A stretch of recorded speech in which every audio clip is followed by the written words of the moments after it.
नमस्कार दोस्तों, Excel study point की ओर से मैं अनूप गुदियाल आप सभी का स्वागत करता हूं। तो दोस्तों, जैसा कि लास्ट वीडियो के माध्यम से हम लोगों ने बैंक से रिलेटेड कुछ इंपॉर्टेंट टर्मिनोलॉजीज को अर्थात शब्दावलियों को जाना था। आज हम लोग उसी के भाग 2 को कंटिन्यू करेंगे। एक क्विक रिवीजन करवा देते हैं कि लास्ट क्लास में हम लोगों ने जो डिस्कशन किया था उसमें हम लोगों ने बात करी थी रेपो रेट के बारे में। रेपो रेट, देखो साधारण अर्थों में रेपो रेट का हमने सब मतलब समझा था कि एक ऐसी दर जिस पर आरबीआई के द्वारा बैंकों को लोन दिया जाता है, वही दर क्या होगी? रेपो रेट होगी। दूसरा हम लोगों ने पढ़ा था रिवर्स रेपो रेट, अर्थात कि वह दर जिस पर आरबीआई बैंकों से लोन लेगा। रेपो रेट में क्या हो रहा था? बैंकों को लोन दे रहा था, और रिवर्स रेपो रेट में बैंकों से लोन जो है ले रहा है। तीसरा हम लोगों ने जाना था बैंक रेट। बैंक रेट जो होता है गाइज, इस बैंक रेट में जब आरबीआई के द्वारा किसी बैंक को लंबे समय के लिए या लंबी अवधि के लिए दीर्घकालिक जो है लोन दिया जाता है, तो उस लॉन्ग टर्म लोन को ही हम लोग क्या कहते हैं? बैंक रेट का नाम देते हैं। इसी प्रकार से लास्ट वीडियो में हम लोगों ने बेस रेट भी जान चुका था, यानी कि वह दर जिस पर किसी भी बैंक के द्वारा अपने कस्टमर्स को लोन प्रदान किया जाता है। मतलब उस बेस रेट से नीचे जो है आप किसी भी कस्टमर को लोन नहीं दे सकते। आरबीआई ये तय करता है वो क्या है, आपके पास में बेस रेट है। साथ में लास्ट वीडियो में हम लोगों ने कैश रिजर्व रेशियो जाना था, यानी कि बैंकों के पास जो भी total net demand and time liabilities होंगी उनका एक निश्चित % आपको क्या करना पड़ेगा? कैश के फॉर्म में आरबीआई के पास जमा करवाना पड़ेगा। और साथ में हम लोगों ने लास्ट जो है वीडियो के माध्यम से जाना था कि जो स्टैट्यूटरी लिक्विडिटी रेशियो है SLR, यानी कि यहां क्या करेगा बैंक? अपने पास जो है कैश के रूप में या फिर कह सकते हैं गोल्ड के रूप में या जो है किसी भी सिक्योरिटी के रूप में अपने पास लिक्विडिटी को क्या करेगा? बैंक अपने पास जमा रखेगा। तो इस रेशियो को हम लोगों ने SLR के नाम से जाना था। जो आज इस वीडियो से नए जुड़े हैं, जिन्होंने अभी तक ये वाली वीडियो नहीं देखी है, वो डिस्क्रिप्शन में जाकर इस वीडियो को अभी जो है देख सकते हैं। और उसके बाद आज का ये जो भाग 2 है, इस पर हम लोग जो है चर्चा करेंगे। तो आज की ये जो स्लाइड है, आज का ये जो वीडियो है, इस वीडियो के माध्यम से हम लोग पढ़ने वाले हैं इलेक्ट्रॉनिक बैंकिंग्स के बारे में। देखो, सपोज कर लेते हैं कि आप अभी जहां पर हो, जैसे मान लेते हैं कि मैं अभी जो हूं देहरादून में हूं और मुझे जो है यहां से फंड ट्रांसफर करना है अपने किसी फ्रेंड को, जो कि मेरे फ्रेंड अभी हैदराबाद में है। तो सपोज कर लीजिए कि मुझे उन्हें क्या करना है? पैसा ट्रांसफर करना है। अब मेरे पास में ऑप्शंस क्या है? देखो, या तो मैं बैंक में जाकर वहां जो है उनके नाम से चेक जो है भर सकता हूं, या अगर बड़ी अमाउंट है तो उसमें मुझे अगर ऑनलाइन ट्रांजेक्शन करना है तो उसके लिए हमारे पास में 3 बड़े साधन हैं। सबसे पहला आता है NEFT, यानी कि नेशनल इलेक्ट्रॉनिक फंड ट्रांसफर। दूसरा हमारे पास में आता है RTGS, real time gross settlement. और तीसरा आता है हमारे पास में IMPS, इमीडिएट पेमेंट सर्विस जो है। तो ये जो इमीडिएट पेमेंट सर्विस है, IMPS है, इन 3 टॉपिक्स को आज हम लोग इसमें कवर करेंगे। और साथ साथ में हम लोग जानेंगे चेक ट्रांकेशन सिस्टम क्या होता है। मतलब कि जो फिजिकल चेक है ना, उसके फ्लो को रोकने के लिए जो एक प्रकार से स्कैन करके जो चेक से क्लियरेंस होता है, उस CTS सिस्टम के बारे में जानेंगे। और अंतिम जो आज का टॉपिक होगा उसमें हम लोग डिस्कस करने वाले हैं नाच के बारे में। नाच मतलब डांस से नहीं, नाच यानी कि नेशनल ऑटोमेटेड क्लियरिंग हाउस। तो ये नाच क्या है, इसके बारे में हम लोग इस पूरे जो है वीडियो के माध्यम से कंप्लीट जानेंगे। तो दोस्तों, आप लोग जो है वीडियो के अंत तक बने रहें। तो चलिए आज के लिए शुरू करते हैं। सबसे पहले हम लोग बात कर लेते हैं NEFT के बारे में कि वास्तव में ये NEFT होता क्या है। ठीक है, जैसा कि मैंने आपको इसका फुल फॉर्म बता दिया है कि जब भी NEFT के बारे में आपसे पूछा जाएगा तो इसका फुल फॉर्म है the national electronic fund transfer. I repeat, the national electronic fund transfer. क्या होता है national electronic fund transfer? It is an electronic payment system that facilitates direct 1-to-1 payment across the country. मतलब आप क्या करते हैं, जैसे मैंने कहा कि मैं देहरादून में और मुझे अपने किसी मित्र को हैदराबाद जो है मनी ट्रांसफर करना है, तो मैं क्या करूंगा? मैं बैंक में जाऊंगा और बैंक में जाकर उनके अकाउंट में कहूंगा भाई NEFT कर लिया जाए। एक तो इसमें समय कम लगता है, और दूसरा जो ये NEFT है, ये एक इलेक्ट्रॉनिक माध्यम है जिसको यदि मैं चाहूं तो मैं जो है ऑनलाइन माध्यम से मोबाइल एप्लीकेशंस के थ्रू भेज सकता हूं, या नेट बैंकिंग्स के थ्रू भेज सकता हूं, या फिर बैंक में जाकर जो है वहां पर मैं मनी ट्रांसफर कर सकता हूं। तो NEFT आपको क्या फैसिलिटीज दे रही है? NEFT आपको कह रही है दैट कि you can electronically transfer funds from any bank branch to any individuals having an account with any other bank branch in the country. ठीक है, मतलब जो है देश में किसी भी बैंक की शाखा में, जैसे सपोज कर लेता हूं कि मेरा जो अकाउंट है वो एसबीआई में है और मेरे फ्रेंड का अकाउंट जो है मान लेते हैं कि वो पीएनबी में है या एक्सिस बैंक में या किसी भी अदर बैंक में, तो मैं वहां क्या कर सकता हूं, इलेक्ट्रॉनिकली डायरेक्ट उनको जो है पैसा भेज सकता हूं विदाउट एनी फिजिकल जो है इंटरफेरेंस। मतलब वहां पर जो है मैं डायरेक्टली बैंक में जाऊंगा, बैंक से जो है एनईएफटी फॉर्म मांगकर उसको फिल करूंगा। उस फॉर्म को जैसे मैंने क्या किया, बैंक में सबमिट किया, with in half an hour या विद इन जो है 1 आवर मेरा जो मनी था वो ट्रांसफर हो जाएगा फ्रेंड को। तो यानी कि ये क्या है, आपके पास में एक इलेक्ट्रॉनिक फंड ट्रांसफर है। और इसमें इंटरेस्टिंग ये है फ्रेंड्स, ये 24/7 जो है ओपन रहता है। अब आप ये कहेंगे कि जी बैंक तो 24/7 नहीं रहता, तो मैंने कहा ना आप इसको नेट बैंकिंग के माध्यम से या जो है मोबाइल एप्लीकेशंस के माध्यम से भी मनी को क्या कर सकते हैं, ट्रांसफर कर सकते हैं। चलिए इसको जानते हैं। देखो ये जो एनईएफटी है, इसकी वास्तव में जो शुरुआत हुई थी वो जो है वर्ष 2005 में हुई थी और इसको स्टार्ट जो किया गया था वो रिजर्व बैंक ऑफ इंडिया के द्वारा किया गया था। Again we can also make NEFT transfer using the digital modes as जो है मैंने आपको अभी बताया है, इंटरनेट बैंकिंग के थ्रू कर सकते हैं, मोबाइल बैंकिंग के थ्रू कर सकते हैं। सबसे इंपॉर्टेंट जो आता है, कई बार ये प्रश्न सामने आता है कि इसकी लिमिट कितनी है, मतलब मैक्सिमम लिमिट कितनी है एनईएफटी जो है, इस एनईएफटी के माध्यम से आप कितना पैसा किसी को ट्रांसफर कर सकते हैं। तो वो मिनिमम और मैक्सिमम दोनों लिमिट्स को थोड़ा सा जान लेते हैं। देखो गाइज, अगर हमें क्या है मोबाइल बैंकिंग के थ्रू अगर किसी को पैसा भेजना है नेफ्ट के माध्यम से, तो उसका जो मिनिमम जो अमाउंट है उसको जो है ये मान के चले कि 1 रुपए से लेकर ₹1 से लेकर जो है आप जो मैक्सिमम अमाउंट है, इस मैक्सिमम अमाउंट को जो है फिक्स नहीं किया गया है आरबीआई के द्वारा। अच्छा, एक टर्म समझना, कई बार हो सकता है कि बैंक ने अपने ओन मार्केट रिस्क के चलते कोई जो है उसमें सीमा रखी हो, लेकिन आरबीआई की गाइडलाइंस के हिसाब से अगर देखें तो एनईएफटी का जो है वो कोई लिमिटेशन नहीं है। NEFT as well as RTGS जो है इनका कोई जो है लिमिटेशन नहीं है, कौन सा हायर अमाउंट कितना होगा या मैक्सिमम अमाउंट कितना होगा। हालांकि एनईएफटी और आरटीजीएस में जो माइनर डिफरेंस देखना है, आरटीजीएस हमेशा 2 लाख से ऊपर की जो है अगर क्या है वहां पर ट्रांजेक्शन है तो उनके लिए यूज किया जाएगा, जबकि एनईएफटी जो है मैंने कहा आप लोग 1 रुपए से लेकर जो है कितने भी रुपए इसके माध्यम से भेज सकते हैं। चलिए इसको देखें जरा। There is no limit imposed by the RBI for fund transfer through NEFT system. NEFT के माध्यम से कोई जो है लिमिटेशन इंपोज नहीं की गई है, मिनिमम तो हमेशा 1 रुपए से लेकर मैक्सिमम कितना भी इसमें जो है ट्रांसफर कर सकते हैं। ठीक है, हाउएवर बैंक में place amount limit based on their own risk. देखो अभी मैंने कहा ना कि मार्केट रिस्क के हिसाब से क्या कर सकता है बैंक जो है कुछ लिमिटेशंस फिक्स कर सकता है, लेकिन आरबीआई की गाइडलाइंस के अनुसार वहां पर कोई जो है अलग से लिमिटेशंस नहीं है। And this is important friends. अब थोड़ा ये जान लेते हैं कि ये एनईएफटी जो है प्रक्रिया के तहत कैसे फंड जो है ट्रांसफर होता है। तो सपोज कर लेते हैं हम लोग, इसमें मान लेते हैं कि हमारे पास में क्या है 2 बैंक हैं। ठीक है, चलिए अब सपोज कर लें कि कस्टमर 1 है। जैसे मैंने कहा कि भाई कस्टमर 1 है जो देहरादून में, मान लीजिए मैंने अपना नाम लिख दिया, अनूप नाम का एक कस्टमर है जिसको क्या करना है, पैसा ट्रांसफर करना है। अब ये जो कस्टमर 1 है, सपोज कर लीजिए इनका जो अकाउंट है वो एसबीआई में है। ठीक है, मेरा अकाउंट जो है अभी मान लेते हैं कि ये एसबीआई में है। अब मुझे यहां से किसी दूसरे व्यक्ति को भेजना है, मैंने कहा मुझे हैदराबाद अगर भेजना है, तो सपोज कर लेता हूं कि मेरा फ्रेंड जो है उनका जो है पीएनबी में अकाउंट है। तो मैंने क्या किया, अपने एसबीआई के अकाउंट से 5 लाख रुपए जो है वो पीएनबी के अकाउंट में क्या कर दिए, ट्रांसफर कर दिए। ठीक है, यानी कि एसबीआई की तरफ से पीएनबी में कितना पैसा चला गया है, 5 लाख रुपए चला गया। ऐसे कोई दूसरा कस्टमर मान लेते हैं, मान लीजिए कि कस्टमर बी कोई भी है, सपोज कर लेते हैं, मैंने सपोज किया कि मान लीजिए कि मनोज नाम से कोई जो है कस्टमर 2 है और इन्होंने भी क्या किया, इन्होंने भी अपने किसी फ्रेंड को जो है पैसा भेजना था और इनका अकाउंट भी क्या है एसबीआई में, और उनके फ्रेंड का जो अकाउंट है वो सपोज कर लेते हैं कि पीएनबी में है।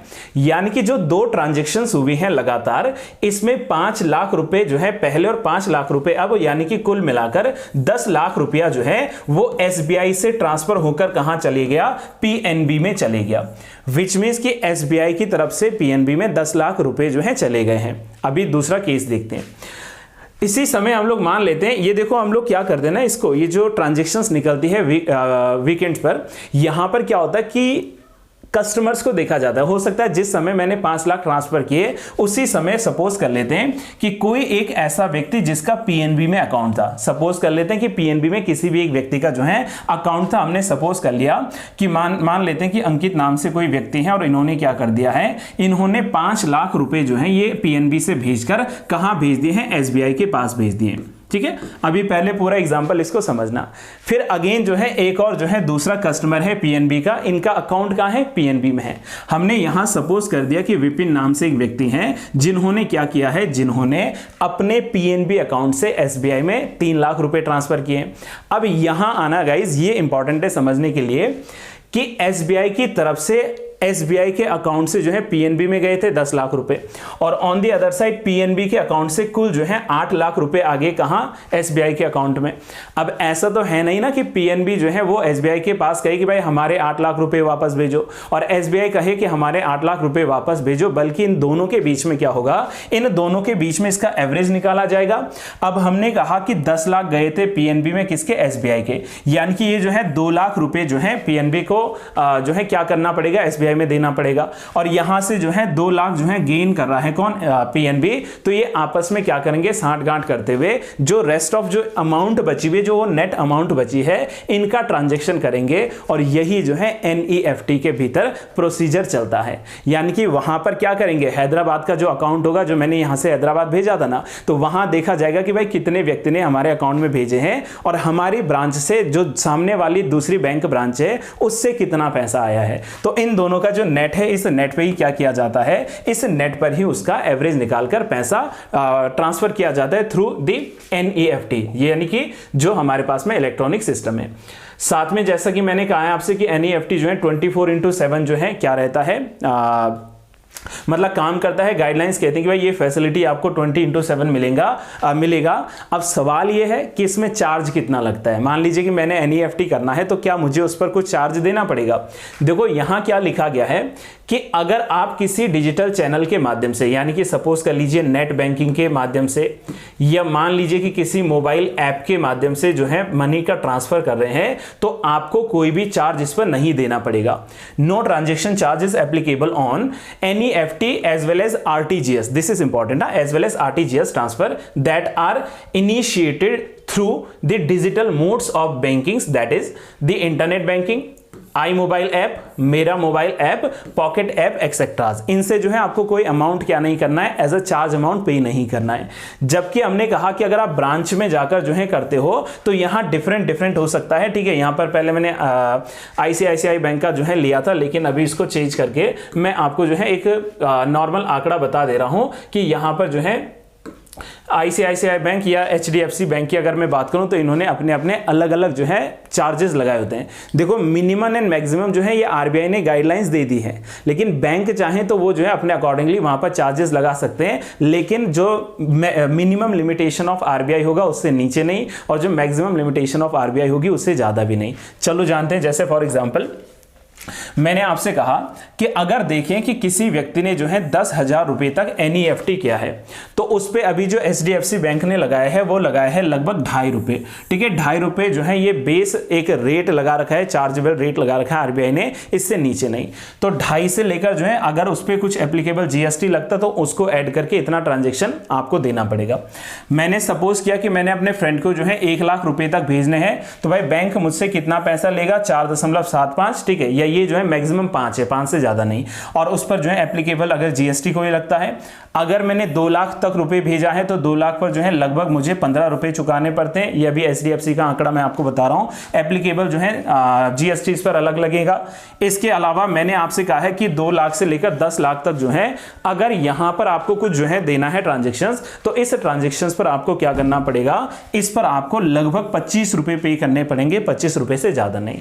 हालांकि ये थोड़ा डीप कॉन्सेप्ट है, ये जो है आपको बैंकिंग के टर्म्स में समझने के लिए अनिवार्य है। बैंक की जो प्रिपरेशन कर रहे हैं उनके लिए जो है ये इंपॉर्टेंट है। Rest of other I don't think so कि कोई भी जो है क्वेश्चन इस प्रकार से बनेगा कि कितना जो है चार्ज करता है, लेकिन हम लोग क्या करेंगे, सारे कॉन्सेप्ट्स को बिल्कुल प्रॉपरली समझने का यहां पर क्या करेंगे, ट्राई करेंगे।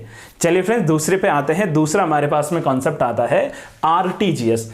अच्छा, सबसे पहले तो आप लोग डिफरेंस समझना, क्योंकि रियल टाइम ग्रॉस सेटलमेंट भी एक जो है ऑनलाइन सिस्टम है मनी ट्रांसफर का, IMPS भी ऑनलाइन सिस्टम है मनी ट्रांसफर का, और साथ साथ में NEFT भी ऑनलाइन सिस्टम है मनी ट्रांसफर का। फिर तीनों में डिफरेंस कहां आ जा रहा है? देखो, सबसे पहले तो याद रखना कि ये जो NEFT होता है ये हमेशा बड़ी ट्रांजैक्शंस के लिए किया जाता है। मतलब मान लीजिए मुझे ज़्यादा अमाउंट किसी को भेजना है, मान लीजिए मुझे 10 लाख भेजने हैं, 8 लाख किसी को भेजने हैं नेट के माध्यम से, या मान लीजिए मुझे जो है 15 लाख किसी को भेजने हैं, तो यहाँ पर क्या करूँगा मैं, यहाँ पर NEFT की बजाय क्या करना है, RTGS। और दूसरा, ये रियल टाइम ग्रॉस सेटलमेंट है friends. Real time gross settlement का मतलब क्या है? मतलब कि आप जिस समय डिमांड करोगे ठीक उसी समय दूसरे के अकाउंट में ये पैसा भेज दिया जाएगा। इसमें कुछ जो है मिनट्स लगते हैं, मे बी 1 मिनट या मे बी 2 मिनट्स का समय लगता है, जबकि जो है नेफ्ट में कितना समय मैंने बताया, आधे घंटे का भी हो सकता है, 1 घंटे का भी हो सकता है। अब ये वेरी करता है कि भाई बैंक की प्रोसीजर्स कैसे हैं, बैंक का जो है वहां पर प्रक्रिया कैसी है। लेकिन ये क्या होता है, विद इन जो है सम मिनट्स, 2, 3, 4 मिनट्स जो है आपका ये ट्रांजेक्शन हो जाता है। देखो, the acronym RTGS stand for real time gross settlement. Simply put, it is the process of continuous real time, ठीक है, settlement of fund which occurs individually on an order by order basis without जो है netting. आप क्या करते हैं, आप जब डिमांड करोगे, आप जब ऑर्डर करोगे, तो उसी समय आपका मनी जो है वो दूसरे के अकाउंट में भेज दिया जाएगा। ये रियल टाइम ग्रॉस सेटलमेंट है। अगर मैं इसको सामान्य अर्थों में कहूं तो योर रिक्वेस्ट टू ट्रांसफर और settle fund is carried out immediately. Immediately क्या किया जाएगा, आपकी इस रिक्वेस्ट को सुना जाएगा बैंक के द्वारा। जो मैं आपको समय बता रहा हूं कि विद इन 2 मिनट्स आप क्या कर सकते हैं, बड़ी अमाउंट्स को भी किसी दूसरे के बैंक में क्या कर सकते हैं, ट्रांसफर कर सकते हैं। Instead of the same happening in the batches, मैंने कहा ना NEFT में जो है बैचेस में भेजा जाता है कि भाई पहले एक का मनी आएगा, ऐसा नहीं कि तुरंत उसको भेजा। 2-3 लोगों का जब अमाउंट जमा किया, मैंने कहा ना, एक ने 5 भेजा, दूसरे ने 5 भेजा, जब 10 लाख का अमाउंट जमा हुआ तब जाकर वो NEFT निकाला गया। लेकिन यहां क्या है, आप बैंक के पास गए, आपने कहा कि इतना मनी मुझे भेजना है फ्रेंड को या किसी भी मतलब व्यक्ति को भेजना है, तो तुरंत आपके डिमांड पर, आपके ऑर्डर्स पर ये पैसा ट्रांसफर कर दिया जाएगा। ये दोनों में डिफरेंस आप लोगों को समझना है, ठीक है, and this is important friends. साथ में आता है कि ये जो RTGS है, जैसा मैंने आपसे पहले ही कहा है कि the RTGS system is primarily meant for the large value transactions. इस पे जो है बड़ी बड़ी ट्रांजेक्शंस होती हैं।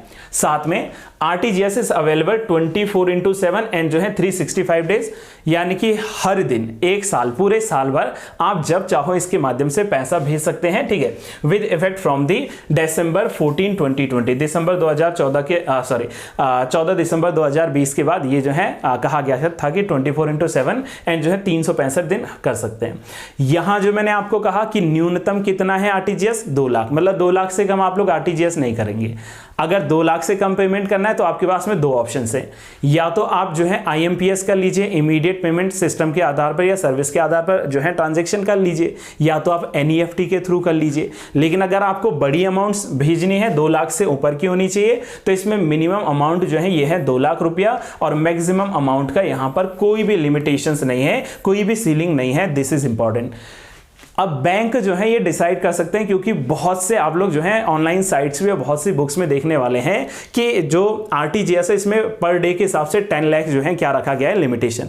हाँ ठीक है, बैंकों ने एक आइडियल लिमिटेशन रख दिया कि 10 लाख रुपए तक होगा, लेकिन RBI की जो रियल साइट आपके पास है वो कहता है कि अपर जो है सीलिंग नहीं है, या वहां पर जो है मैक्सिमम अमाउंट को RBI ने नहीं बताया है। आप जो है 10 लाख से ऊपर अगर करना चाहते हैं 15 लाख, भाई इतने बड़े बड़े कंपनीज हैं, कॉर्पोरेट सेक्टर में इतने बड़े बड़े जो हैं कंपनीज अपना ट्रांजैक्शन करती हैं, तो कैसे करेंगे, RTGS के थ्रू करेंगे। So this is important again ना। नेक्स्ट आइए, नेक्स्ट हम लोग बात करते हैं कि RTGS पर कितना चार्ज लगता है, ठीक है। नेक्स्ट हम लोग बात करते हैं कि RTGS जो है, इस RTGS पर कितना चार्ज लगता है। With a view to rationalize the service charge levied by the bank for the offering funds transfer through RTGS system, a broad framework of charge has been जो है mandated as under, ठीक है, कुछ नहीं है, बस ये बता रहा है कितना चार्ज आपको लगेगा। यहाँ पर देखो, अगर कोई इनवर्ट ट्रांजैक्शन है, यानी कि जहां पर आपकी जो है ट्रांजैक्शन आ रही है, इनवर्ट्स का मतलब क्या है, जो आवत है, ठीक है, जावत नहीं है, जो आवत है, ठीक है, तो आवत जो यहां पर क्या है ट्रांजैक्शन है, यहां पर कोई चार्ज नहीं लगता, ये बिल्कुल फ्री होता है। लेकिन जो जावत जो है ट्रांजैक्शन है, विच मीन जो आउटवर्ड ट्रांजैक्शन है, इन आउटवर्ड ट्रांजैक्शन पर 2 लाख से लेकर 5 लाख रुपए तक आपको जो है 24.50 से ऊपर, यानी कि 24.5 रुपए से ऊपर आपसे नहीं वसूला जा सकता।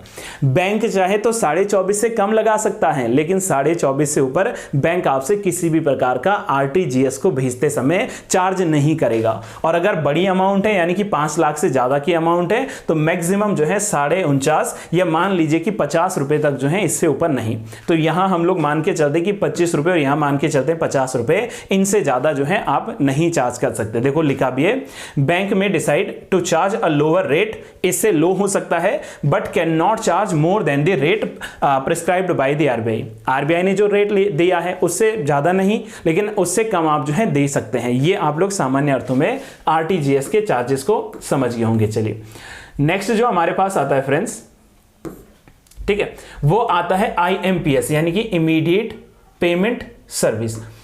इमीडिएट पेमेंट सर्विस, आप सपोज करिए रात को आप जो है बिल्कुल बढ़िया से नींद में सो रखे हैं, ठीक है। चलो इसका एक बेस्ट एग्जांपल याद आ रहा है मुझे। आई होप कि आधे से ज़्यादा ऑडियंस या मोर देन जो है 90% ऑफ ऑडियंस तारक मेहता का उल्टा चश्मा देखती होंगी। अब याद कीजिए एक एपिसोड ऐसा आया था जहां पर जेठालाल के या चेठा भाई के साले जो है सुंदर, उन्होंने रात में जो है कॉल किया था जेठा भाई को और कहा था कि आप जो है इमीडिएटली पैसा लेकर होटल में आ जाएं, मुझे यहाँ की जो है पेमेंट करनी है, यहाँ की फीस भरनी है। अब शायद उस टाइम जेठा भाई को ये नहीं पता था कि हमारे पास एक सिस्टम भी है जिसको IMPS कहते हैं। मैं इमीडिएटली मोबाइल एप्लीकेशंस के थ्रू क्या कर सकता हूँ, पे कर सकता हूं, जबकि उनकी जो है गड़ा इलेक्ट्रॉनिक्स की इतनी बड़ी दुकान है। आप समझे थोड़ा ऐसा, हाँ, यानी कि आप क्या करते हैं, थ्रू दी मोबाइल एप्लीकेशंस आप किसी भी व्यक्ति को जो है क्या कर सकते हैं, अमाउंट भेज सकते हैं। लेकिन लिमिटेशन है, अगेन यहां अमाउंट का लिमिटेशन कितना है फ्रेंड्स, यहां अमाउंट का लिमिटेशन है 2 लाख रुपीज। 2 लाख से ऊपर भेजना है तो भाई आपको जो है आरटीजीएस करना पड़ेगा। यहां जो है 2 लाख की लिमिटेशन है। चलिए इसको जानते हैं। Immediate payment service IMPS is an instant interbank electronic fund transfer service through mobile phones, Google पे, फोन पे, ठीक है, ये सारी चीजें जो है मोबाइल फोन्स, ठीक है। It is also being extended through the channel such as ATM, internet banking allowed. अब देखो ना, हमारे पास क्या होता है कि जो मोबाइल एप्लीकेशंस होती हैं उनकी लिमिट्स होती हैं as according to the bank. जैसे अगर मैं अपने बैंक की बात करूं तो हो सकता है 50,000 की मेरी लिमिटेशन हो, दूसरे की 1 लाख की लिमिटेशन हो, 2 लाख से ऊपर तो हो ही नहीं सकता। लेकिन वहां अगर आप ATM से करते हो, इंटरनेट बैंकिंग के थ्रू करते हैं, तो वहां आप जो है वहां जा सकते हैं 2 लाख तक पर डे के हिसाब से। तो minimum amount ₹1 and maximum amount is 2 lakh रुपए। अच्छा याद रखना, जब हम लोग IMPS करते हैं तो उसमें एक नंबर चाहिए होता है जिसको MMID कहते हैं। Now what is MMID? MMID is the mobile money identification number and it is a 7-digit number of which the first 4 digits are the unique identification number of the bank offering IMPS। भाई किस bank के through मैं IMPS कर रहा हूं, मान लीजिए भाई मेरा SBI का अकाउंट है, मैं SBI को जो है UPI के थ्रू जोड़कर गूगल पे किसी से अगर भेज रहा हूं तो मुझे वहां पर नीड है किस चीज की, MMID की। MMID which means that is the mobile money identification number and it is managed by the National Payment Corporation of India, NPCI, ठीक है। National payment corporation of India NPCI जो है दोस्तों, ये वर्ष 2008 में बनाया गया था। ये जो भी ट्रांजैक्शंस हो रही हैं इनको रेगुलेट, इनको गवर्न करने के लिए। तो ये क्या है हमारे पास में, NPCI है। इस पे भी हम लोग जो है आने वाले समय पे कंप्लीट जो है डिस्कस करेंगे। तो देखिए मैंने कहा डिफरेंस देख लेते हैं between NEFT, RTGS and IMPS। सबसे पहले तो याद रखना आप लोग कि यहां पर हम लोग कंपैरिजन के बेसिस देख रहे हैं कि कैसे अलग हैं। जैसे फॉर एग्जांपल NEFT और RTGS से इसको ऑपरेट किया जाता है RBI के द्वारा, लेकिन on the other side IMPS जो है इसको NPCI के द्वारा, national payment corporation of India के द्वारा ऑपरेट किया जाता है। दूसरा, इनमें ऑपरेशनल टाइम क्या है, मैंने कहा NEFT हो चाहे वो IMPS हो, ये 24/7 होगा। जेठा भाई को भागा दौड़ी बच जाती थी। और अगर हम लोग बात करें RTGS का, तो ये वेरी करता है किस पर, बैंकों के हिसाब से। हर बैंक का अपना अलग जो है आरटीजीएस का सिस्टम हो सकता है। साथ में मिनिमम ट्रांजेक्शंस की जो हम लोगों ने बात करी थी, एनईएफटी में 1 रुपए से लेकर आईएमपीएस में 1 रुपए से लेकर आप भेज सकते हैं, लेकिन आरटीजीएस में आप लोग लेस देन 2 लाख जो है नहीं कर सकते। यानी कि मिनिमम लिमिटेशन जो है ये 2 लाख होनी चाहिए। 1,90,000 भी भेजना हो तब भी नहीं भेज सकते, 2 लाख जो है कंपलसरी है। इसके अलावा मैक्सिमम जो है कितना वैल्यू है, यहां एनईएफटी में कोई लिमिट नहीं है, आरटीजीएस में कोई लिमिट नहीं है, लेकिन अगर हम लोग आईएमपीएस की बात करें तो इसकी मैक्सिमम लिमिट कितनी है, 2 लाख रुपए तक। 2 लाख तक भेजना है आईएमपीएस कर लीजिए, 2 लाख से ज्यादा भेजना है देन आरटीजीएस कर लीजिए, एनईएफटी कर लीजिए। This is the beauty of the RBI ने जो हमें गाइडलाइंस दी हैं। साथ में चार्जेस की बात कर दी जाए तो 2.5 रुपए से 25 तक जो है एनईएफटी पर लग सकता है, 25 से 50 के बीच में आरटीजीएस पर लग सकता है, और आईएमपीएस में जो है 5 से लेकर 10 रुपए तक का चार्ज हो सकता है। दूसरा, अगर सेटलमेंट टाइप देखें कि भाई कैसे हम लोग आरटीजीएस करेंगे, एनईएफटी करेंगे फ्रेंड्स, तो यहां इंटरेस्टिंग क्या है कि अगर आप जो है एनईएफटी कर दें तो आप ऑनलाइन भी कर सकते हैं, ऑफलाइन भी कर सकते हैं। अगर आप चाहें आरबीआई के माध्यम से, अगर आप जो है आरटीजीएस के माध्यम से, ठीक है, अगर आप लोग चाहें तो ऑनलाइन ऑफलाइन दोनों ट्रांजैक्शंस कर सकते हैं। एंड लास्ट, आप लोगों को अगर आईएमपीएस करना है तो ये सिर्फ और सिर्फ जो है ऑनलाइन माध्यम से होगा। तो ये 3 बड़े टर्मिनोलॉजीज थे बैंकिंग के जो आपको समझना अति अनिवार्य था। साथ में इसमें 2 और जो है टॉपिक्स को डिस्कशन कर लेते हैं फ्रेंड्स। एक आता है सीटीएस, चेक ट्रंकेशन सिस्टम। देखो मैंने क्या कहा कि ये एक व्यक्ति जो है ये किसी दूसरे व्यक्ति को क्या कर रहा है, चेक पकड़ा रहा है फिजिकल चेक के रूप में। तो क्या सीटीएस में ये फिजिकल चेक काम करता है? मैंने कहा नो। ठीक है, यहां पर जो है अब बिग नो है कि आपका मतलब ये है कि चेक ट्रंकेशन का मतलब ही ये है कि फिजिकल चेक के इनफ्लो को क्या करना है, रोकना है, और उसकी जगह पर एक ऐसा चेक इंट्रोड्यूस करना है जिसको स्कैन करके जो है एक बैंक ब्रांच से दूसरी बैंक ब्रांच में भेजा गया हो। जैसे मैंने कहा ना कि सपोज कर लीजिए मैं देहरादून में और मुझे पैसे हैदराबाद भेजने, या मान लीजिए हैदराबाद में कोई व्यक्ति उसने मुझे देहरादून में पैसे भेजने हैं, तो वो जो है बैंक में जाकर वहां पर क्या कर सकता है, सीटीएस के माध्यम से, चेक ट्रंकेशन सिस्टम के माध्यम से वहां पर क्या कर सकता है, मेरे अकाउंट में पैसे भेज सकता है चेक के थ्रू। बाकी तो ऑप्शंस थे ही भाई, आप आईएमपीएस कर सकते हैं, आप आरटीजीएस कर सकते हैं, आप नेफ्ट कर सकते हैं, लेकिन आप अगर सीटीएस के थ्रू भेजना चाह रहे हो तो CTS is also called as the image based clearing house. Truncation is a process of stopping the flow of the physical cheque, physical cheque के फ्लो को रोकना है, and issued by the drawer, drawer मतलब कि जो भी bank है वहां पर, ठीक है, at some point by the presenting bank and road to the paying bank branch. ठीक है, एक बैंक ब्रांच जो है वो दूसरे बैंक ब्रांच को भेज सकती है। ठीक है, अगर मैं देहरादून में तो वहां से मुझे जो है चेक भी भेजा जा सकता है, लेकिन वो फिजिकल ना होकर वो क्या होगा, वो हमारे पास में एक प्रकार से स्कैनिंग वाला होगा, डिजिटल चेक होगा। ठीक है, in this process, ये वाला important friend, an electronic image of check is transmitted to the paying branch through the clearing house along with a relevant information होना चाहिए। अब information कहाँ स्टोर होता है? information डेटा स्टोर होता है on the MICR बैंड। अब आप लोगों ने चेक्स देखे होंगे, देखो ये चेक में ये आपको मिडिल में ये जो है डिजिट्स दिख पा रही होंगी।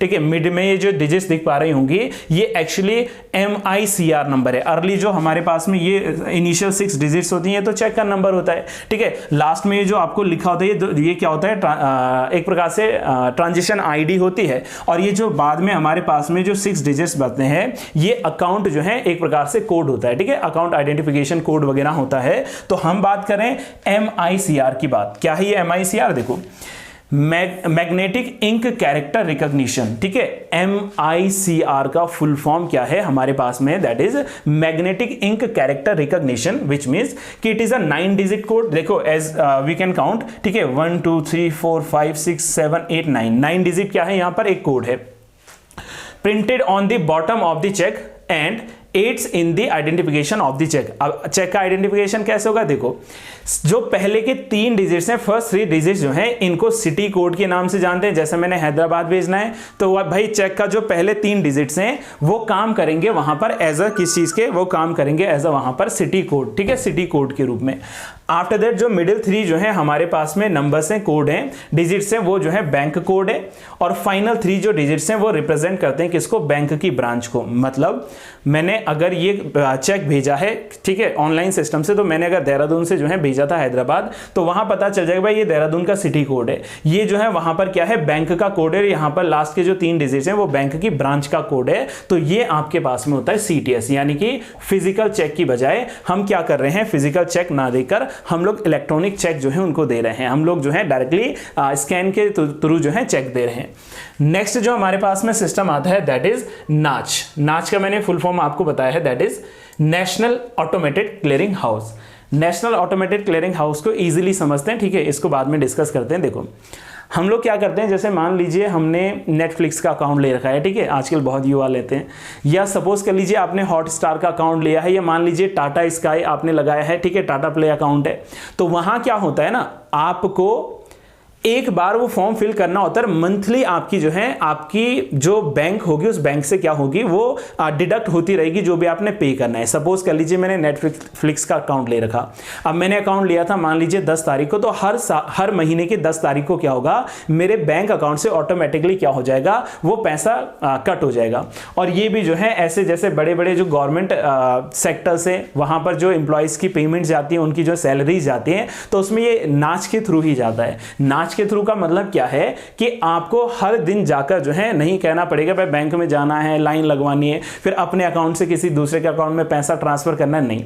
इसमें ऑटोमेटिकली आपके बैंक अकाउंट से जो है पैसा डिडक्ट होगा, पैसा कटेगा और दूसरे के बैंक अकाउंट में चला जाएगा। ये सिस्टम को आप लोग सामान्य अर्थों में क्या समझिए, नाच समझिए।